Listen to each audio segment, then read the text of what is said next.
எதிர்த்து நின்று ஜெயிப்பீங்களா? யோசிங்க. இந்த அளவு எதிர்த்து நின்று நம்மளால ஜெயிக்க முடியுமா? நமக்கு போராட்டம் இருக்கா இல்லையா? இந்த அரபு நாடுகள்லாம் கடைசியில் யூத நாட்டை 48 மணி நேரத்தில் அவங்கள காலி பண்ணிடணும்னு சொல்லி ஒரு ரெக்வஸ்ட் கூட வச்சுருந்தாங்க. ரெக்வஸ்ட்டுங்கிறத விட ஒரு காலி பண்ணலைன்னா பாரு என்ன ஆகுது அப்படின்னு சொல்லி, பிரிட்டனுக்கு என்ன ஆகுது பாருன்னு சொல்லி அப்படியெல்லாம் மிரட்டியெல்லாம் பார்த்தாங்க. ஆனால் யூதர்களை ஒன்றும் செய்ய முடியவில்லை. ஓகேயா? இப்போ நம்ம விசுவாசம் ஸ்ட்ராங்காக இருக்கணும், போல்டாக இருக்கணும். வெளிப்படுத்தின விசேஷத்தில் பயப்படுகிறவர்களும் அருவருப்பானவர்களும் விக்கிரக ஆராதனைக்காரர்களும் சூனியக்காரரும் அக்கினியும் கந்தகமும் எரிகிற 2ஆம் மரணமாகிய கடல்ல அக்கினி கடலில் தள்ளப்படுவார்கள் இருக்கா? அதில் அந்த முதல் வார்த்தை என்னது? பயம். என்னது? பயம். அது எல்லாருக்கும். நான் உனக்கு இருக்கிறேன் ஆண்டவர் தான் சொல்றாரு. நான் உன் வலது கையை பிடிச்சு என்ன சொல்றேன்? பயப்படாத, நான் உன் கூட இருக்கிறேன் ஆண்டவர் சொல்றாரு. அல்லேலூயா. அதனால 41 நாம் பார்க்கிற பிரகாரம் வாழ்க்கையில் நமக்கு பிரச்சனைகள் நிறைய வந்தாலும் நமக்கு ஜெயத்தை கொடுத்து நம்மை வழி நடத்துவதற்கு தேவனாகிய கர்த்தர் ஆம் என்றும் ஆமென் என்றும் நம்மோடு கூட இருக்கிறார். அதுதான் இந்த 2வது மாதத்தில் நீங்கள் தெரிந்து கொள்ளக்கூடிய ஒரு முக்கியமான விஷயம்.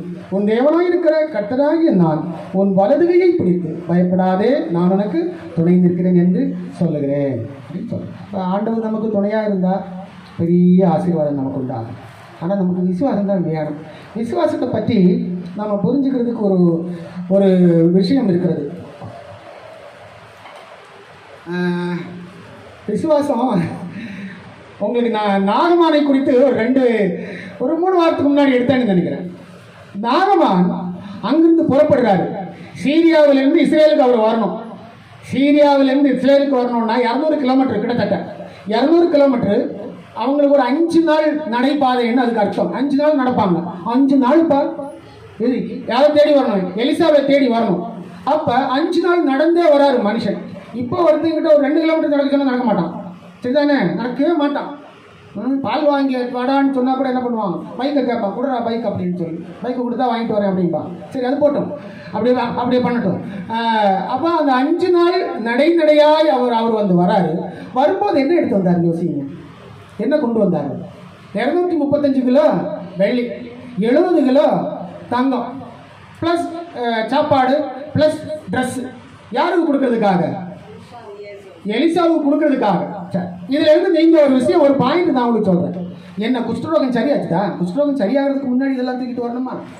ஏன் இங்க வந்துட்டு குஷ்டரோகம் சரியாச்சான்னு பார்த்துட்டு சரியானதுக்கு அப்புறம் மறுபடியும் சீரியாவில் போயிட்டு மறுபடியும் சீரியாவில் இருந்து 70 கிலோ தங்கத்தை 235 கிலோ தங்கத்தை எடுத்துட்டு வந்திருக்கலாம்ல. விசுவாசம். இங்க நீங்க அதுதான் கண்டு விசுவாசிப்பதை விட காணாமல் விசுவாசிக்கிறவன் பாக்கியவன். அப்ப நான் நாகமானுடைய விசுவாசத்தை நீங்க புரிஞ்சுக்கணும். Testing the faith of Naaman.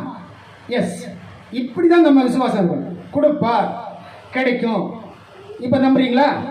அங்க போனாரா இதை நான் அவருக்கு கொடுக்க போறேன், 235 கிலோ வெள்ளி அவருக்கு கொடுக்க போறேன், 70 கிலோ தங்கத்தை அவருக்கு கொடுக்க போறேன், ஆனா எனக்கு கண்டிப்பா என்னாகும், சுகம் கிடைக்கும்னு சொல்லி அங்கேயே விசுவாசிச்சார், அங்கேயே நம்பிட்டார்.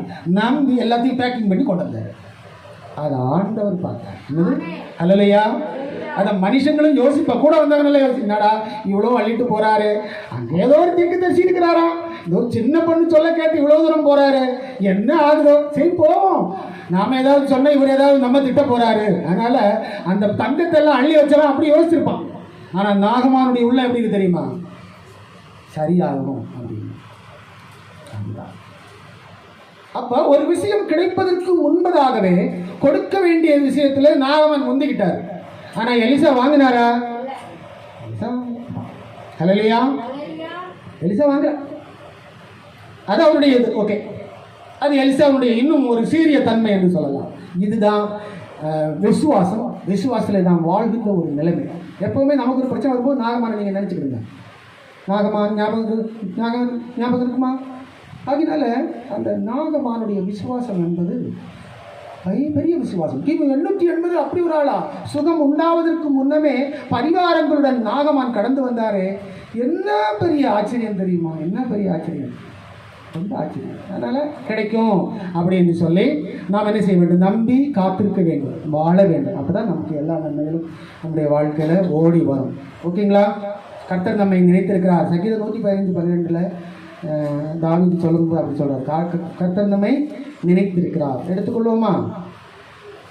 சங்கீதம் 115:12 கர்த்தர் நம்மை நினைத்திருக்கிறார், அவர் ஆசீர்வதிப்பார், இஸ்ரவேல் குடும்பத்தாரை ஆசீர்வதிப்பார், ஆரோன் குடும்பத்தாரையும் ஆசீர்வதிப்பார், கர்த்தருக்கு பயப்படுகிற பெரியோரையும் சிறியோரையும் ஆசீர்வதிப்பார். கர்த்தருக்கு பயப்படுகிற பெரியோரையும் சிறியோரையும் ஆசீர்வதிப்பார். ஸோ இந்த ஆசீர்வாதம் அது அவரால் சொல்லப்பட்டதுனால அது அப்படியே நிலைக்கும், அதில் மாற்றமே இல்லை. மனித நாக்கு தான் பொய் நாக்கு, ஆனால் கர்த்தருடைய வார்த்தை அப்படி பொய் ஆகாது. நாம தான் சில டைமில் தவறும்போது, சில விஷயங்கள் தவறும்போது நமக்கு வர வேண்டிய கிருபைகளையும் ஆசீர்வாதங்களையும் போக்கடிக்கிறது சில டைமில் நாம் தான்.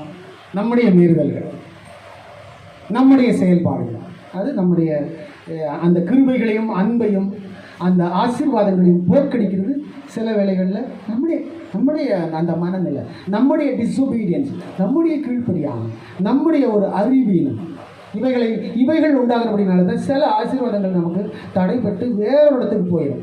இப்போ இந்த நாகமான் விஷயத்தில் இன்னொரு விஷயத்தை நீங்கள் புரிந்து கொள்ள வேண்டும்.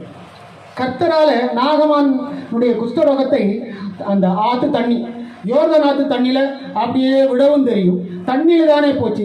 தண்ணியில் போன அதே வியாதி எப்படி கேயாசியினுடைய உடம்புல எப்படி வந்துச்சுது? எப்படி இருந்துச்சு யோசிச்சு பாருங்க. குஷ்டரோகம் தண்ணியில் போயிடுச்சுங்க. கர்த்தருடைய வாக்கு பாருங்க, பயங்கரம். கர்த்தருடைய வார்த்தை தான் அன்னைக்கு எலிசாவுடைய வார்த்தை. எலிசா சொல்றது ஆண்டவர் சொல்றது, ஆண்டவர் சொல்றது எலிசா சொல்றது, ரெண்டு பேரும் ஒன்று நிற்கிறாரு. அவன் ஒழுங்காக என்ன பண்ணியிருந்திருக்கணும்? எப்போவுமே உண்மை உள்ளதை ஒத்துக்கணும். கேயாசி என்ன பண்ணியிருந்திருக்கணும்? கேயாசி அதாவது எலிசாவுக்கு தெரியாமல் அதை போய் வாங்கிட்டு வராரு, வாங்கிட்டு வீட்டில் கொண்டு வச்சுட்டு வராரு. அப்போ அவர் அதெல்லாம் தெரியும். நாகமானுடைய குஷ்டரோகத்தை ஒரு வார்த்தையிலான போக்குனவருக்கு கேயாசி அங்கே போய் வாங்கி வைக்கிறது தெரியாதா? கண்டிப்பாக தெரியும். தெரிஞ்சுட்டு தான் என்னப்பா எங்கே போயிட்டு வந்து அவன் அங்கே பொய் சொன்னான்.